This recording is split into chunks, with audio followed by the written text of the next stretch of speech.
কি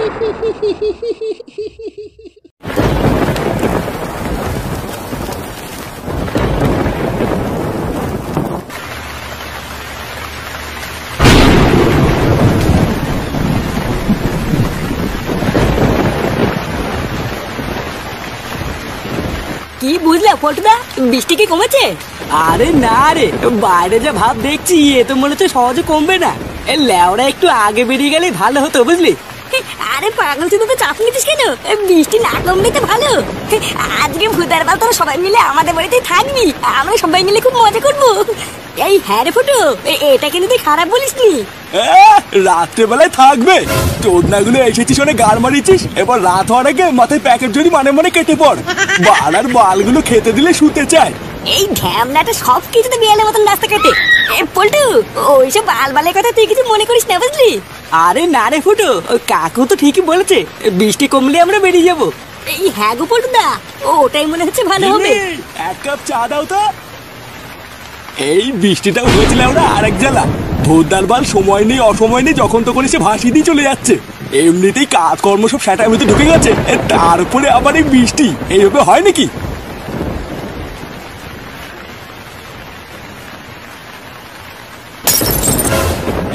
কি গিন্নি,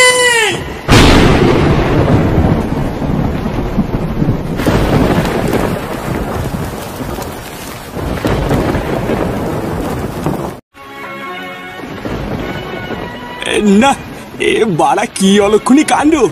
হঠাৎ করে গিন্নির কি যে হলো কিছু তো বুঝতে পারছি না। ওইভাবে হঠাৎ মাথা ঘুরে পড়ে গেল কেন? চিন্তা করুন না কাকু, ডাক্তার তো এসেছে, দেখবো সব ঠিক হয়ে যাবে। আরে সেগো যদি ঠিক ভুলের কথা কে ভাবছে? আমার গিন্নিটা যে কেন মাথা ঘুরে পড়ে গেল ওটাই তো আমি ভেবে পাচ্ছি না। গিন্নির বড় কিছু হয়ে গেলে আমি কি নিয়ে থাকবো? না না, এ হতে পারে না। আর এই চুদির ভাইয়ের ডাক্তারটাও হয়েছে আর একজন। লেওরা সেই যে ঘরে ঢুকলো এখনো তো বেরোচ্ছেই না। নান্টু বাবু একবার ভিতরে আসুন। চলো কাকু, ডাক্তার ডাকছে। আরে এই তো নান্টু বাবু চলে এসছেন। কি বুঝলেন ডাক্তার বাবু, আমার গিন্নি ভালো আছে তো? আপনি টাকা পয়সা নিয়ে একদম চিন্তা করবেন না, আমি যেভাবে হোক টাকা পয়সা ঠিক জোগাড় করে নেবো। আপনি শুধু আমার গিন্নিকে ভালো করে দিন ডাক্তার বাবু। আরে নান্টু বাবু আপনি এত ঘাবড়ে যাচ্ছেন কেন? আপনার গিন্নির কিচ্ছু হয়নি। কি বলছেন? সত্যি আমার গিন্নির কিছু হয়নি তো? আরে হ্যাঁ নান্টু বাবু, আপনার গিন্নির কিচ্ছু হয়নি। আর আপনার জন্য একটা খুবই খুশির খবর আছে। এই খুশির খবর? কি খুশির খবর? আমি তো কিছুই বুঝতে পারছি না, এখানে খুশির খবরটা আবার কি? আরে নান্টু বাবু এখনই কি সবার জন্য মিষ্টি কিনে নিয়ে আসুন, আপনি বাবা হতে চলেছেন। কি বলছেন? আপনি সত্যি বলছেন তো? এই কি হয়েছে? কি বাচাল বলছো বলা? হ্যাঁ চোদনা, বৃষ্টির মধ্যে কি গাঁজা মাজা খেয়ে ডাক্তারি করছো নাকি? আরে হ্যাঁ গো ফুটো, আমি সত্যি বলছি, খুব তাড়াতাড়ি তোমার একটা ভাই আসছে। আরে হাটবুদা, ভাইয়ের মুঙা মারি বোকাতে তো বাছাই ডাক্তার, তুমি কি এখানে ছিনালি মারছো নাকি? হ্যাঁ কিছু বোঝে না, শুধু না লেওরা ডাক্তার হয়েছে উনি।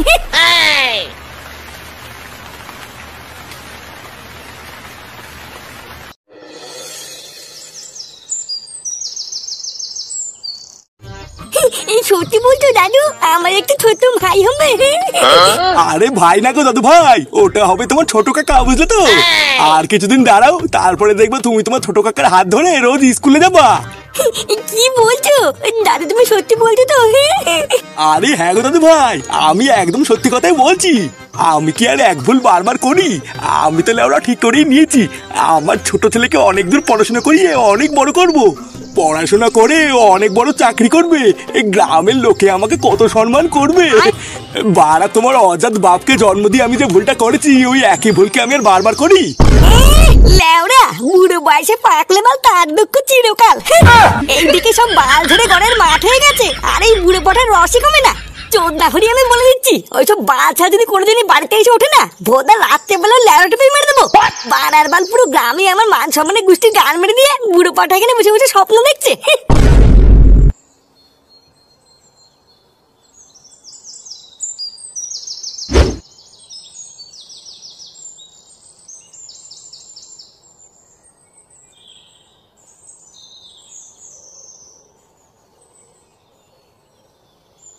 আরে ফুটো, কোথায় যাচ্ছ? এই লেওরা কোথায় আর যাবো, ক্লাবের দিকে যাচ্ছি। কেন কিছু বলবো নাকি? আরে কিছু বলবো আবার কি কথা, এত বড় একটা খুশির খবর, আমাদের মিষ্টি কই? মিষ্টি? কেন লেওরা, অসময় তোমাকে মিষ্টি কেন খাওয়াতে যাবো? আরে সে কি গো, নান্টুদার ছেলে হচ্ছে, তোমার ভাই হচ্ছে, আর আমাদের মিষ্টি খাওয়াবে না? ভাবতেও অবাক লাগে এই বয়সেও নান্টুদার সেটাই দম আছে। তা বলো, আমাদের মিষ্টি কবে খাওয়াচ্ছ? এই বাড়া তোমাকে কে বললো যে আমার ভাই হবে? আরে কে আবার বলবে, নান্টুদার এই সুখবরের কথা নান্টুদাই তো আজ সকালে সবাইকে বলেছে। নান্টুদাই যখন বলেছে তখন মিষ্টির টাকাটা নান্টুদার কাছ থেকে না নিয়ে কি আমার কাছে গায়ে মারাচ্ছে নাকি? বাড়াই বুড়ো পটাটা পুরো গ্রামের সামনে আমার মান সম্মান সব শেষ করে দিল। কিরে বাড়া, দায় দেরি কি আমার বাড়া লেগেছিস নাকি স্যার?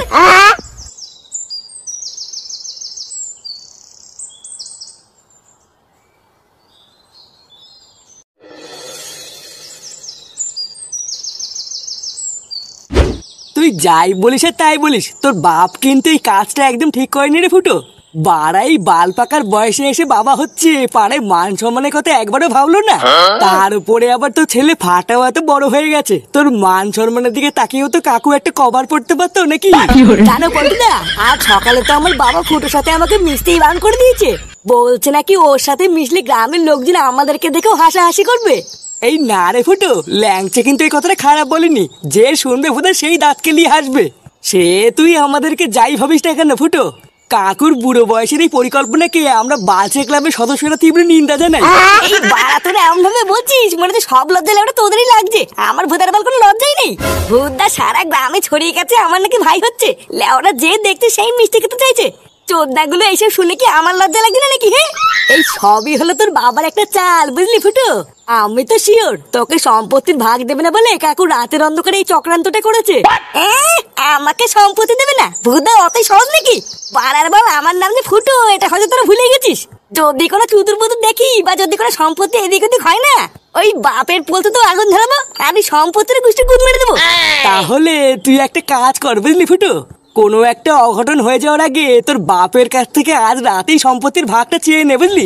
হ্যাঁ রে, পোল্টুদা কিন্তু এটা একদম খারাপ বলেনি।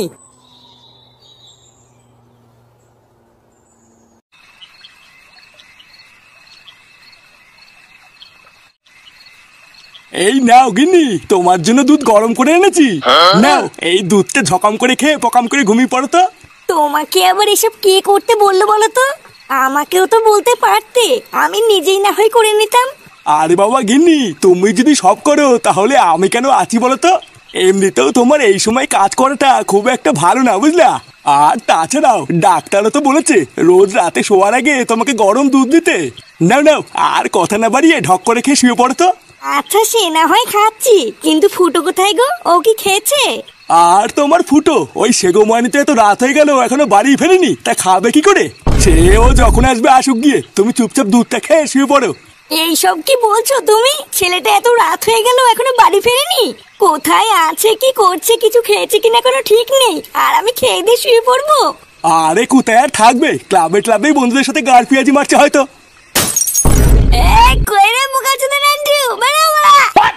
এটা কিসের শব্দ গো? তুমি দাঁড়াও গিন্নি, আমি দেখছি।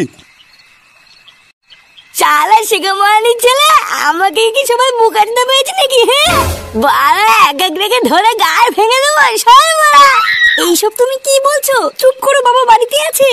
এই দেখ মাগে, ঘরের বউ ভুদা ঘরের বউর মতন থাকবি বুঝলি তো, ভাতারের উপরে কথা বলবি না। বাড়া এদিকে আমার সব পুঙ্গা মারা হয়ে যাচ্ছে, আর তুমি সত্যি সাচ্ছ? হ্যাঁ চালা অনেক দেখেছি, বাড়া আজ রাতে একটু হেসতে হেসতে করে ছাড়বো। এই কি হয়েছে রে, এত রাতে কি শুরু করে দিস তুই? হ্যাঁ এটা কে রে মারা? ভোদার মা, আমার জীবনটা নিয়ে ছিনিমিনি খেলে তুমি এখন আমাকে এসে চপকাচ্ছ লাউরা। এই কি হয়েছে, কি বলি তুই? কি হয়েছে বাল বাগা মেনছে, তুমি কিছু বোঝো না? আমার এই সম্পত্তির ভাগ চাই মারা, অনেক ঝামেলা দেখেছি, আর না বাড়া আমার ভাগ আমাকে বুঝিয়ে দাও, আমি চলে যাবো। এই কি কি কি কি বললি, তুই সম্পত্তির ভাগ নিবি? আরে হ্যাঁ ভুরার মাল নেবো তো, আর যদি আমি আমার ভাগ না পাই সব গুদ মারাবো। আলা শুনে বাচ্চা, এখনো নাক টিপলে দুধ বেরোয়, তুই আমাকে গরম মারছিস? বোকা চোদা সেগো মানে ছেলে।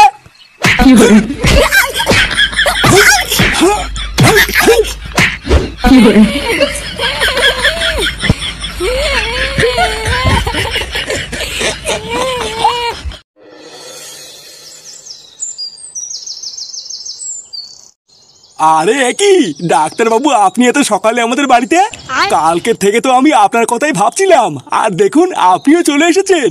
আসলে নান্টু বাবু, আমি না আপনাকে একটা বিশেষ খবর দিতে এসেছিলাম। আরে ডাক্তার বাবু, আপনি আর আমাকে কত বিশেষ খবর দেবেন বলুন তো? সেই দিনকে রাত্রেবেলায় আপনার মুখ থেকে ওই খুশির খবরটা শুনে আমি যে কি খুশি হয়েছিলাম আপনাকে আর কি করে বলি। আর সেই খুশিতে খুশিতে আমি তো আমার সন্তানের নামও ঠিক করে রেখেছি। যদি ছেলে হয় তাহলে তো আমি ঠিক করে রেখেছি ওর নাম দেবো বদনা, আর যদি মেয়ে হয় তাহলে নাম দেবো পুটকি। আরে নান্টু বাবু, আমি কি বলছি আগে সেটা শুনুন। আরে আপনি এসব ছাড়েন তো, ওইসব তো পরেও হবে। চলুন চলুন ঘরে চলুন। আমার বাড়ি পর্যন্ত যখন এত কষ্ট করে চলে এসেছেন তখন আমার গিন্নিকেও একবার দেখে যাবেন। আরে বাবা আসুন না ডাক্তার বাবু, আসুন আসুন আমার ঘরে আসুন। এই তো এটাই আমার ঘর, আসুন আসুন। এই কি হলো মানে এত সকালবেলা আবার কোন খানকে চলে আসলো? না দেখতে হচ্ছে তো। আরে নাটু বাবু, আপনি খামোখাই উত্তেজিত হচ্ছেন। আমি একটা বিশেষ খবর দেওয়ার জন্য এতদূর ছুটে আসলাম, আর আপনি তো আমার কোনো কথাই শুনছেন না। খবর? কি খবর? আসলে নান্টু বাবু, সেদিন রাতে মেশিনে একটা বিশাল বড় সমস্যা থাকার জন্য একটা ভুল হয়ে গেছে। তাই আমার মনে হলো এই খবরটা আপনাকে তাড়াতাড়ি করে জানানো দরকার। কি বলছেন? মেশিনের সমস্যা ছিল মানে? আর কোন খবর দেওয়ার কথাই বা বলছেন? ইয়ে মানে সত্যি বলতে নাটু বাবু, আপনার বউ প্রেগনেন্ট না? আসলে সেই দিন রাতে যে মেশিনটাই চেক করেছিলাম, সেই মেশিনে একটা ছোট সমস্যা থাকার জন্য ভুল ভাল দেখেছিল। আপনার বউর তেমন কিছুই হয়নি, ওই সামান্য একটু গরম লেগে মাথা ঘুরে পড়ে গেছিল। কি বলছেন ডাক্তার বাবু? তাহলে আমি বাবা হচ্ছি না? এইসব আপনি কি বলছেন? তাহলে কি আমার সব স্বপ্ন মিথ্যা হয়ে গেল? হ্যাঁ নান্টু বাবু, সামান্য একটু সমস্যার জন্য এত বড় একটা ভুল হয়ে গেল। ও আপনি কিছু মনে করবেন না, বুঝলেন? চৌধুরী ভাই ডাক্তার, সারা গ্রামে আমাদের মান সম্মানে গাল মেরে দিয়ে এখন বলছেন কিছু মনে করবেন না। বাঞ্চ তোর এই বালের মেশিনের জন্য লজ্জায় আজকে আমার ঘর থেকে বেরোনো বন্ধ হয়ে গেছে, আর তুই এখানে নাটক মারছিস। আসলে আমার কিছু করার নেই ফুটো, এই সবই ছিল মেশিনের সমস্যা। তোর কিছুই করার নেই, কিন্তু চোদনা হরি আমার এখন অনেক কিছুই করার আছে। শালা বালছাল সুখবর দিয়ে আমার আর আমার বন্ধু পুরো গ্রামের সামনে মান সম্মান নিয়ে খেলা করা। শালা ভসরি। ফুটো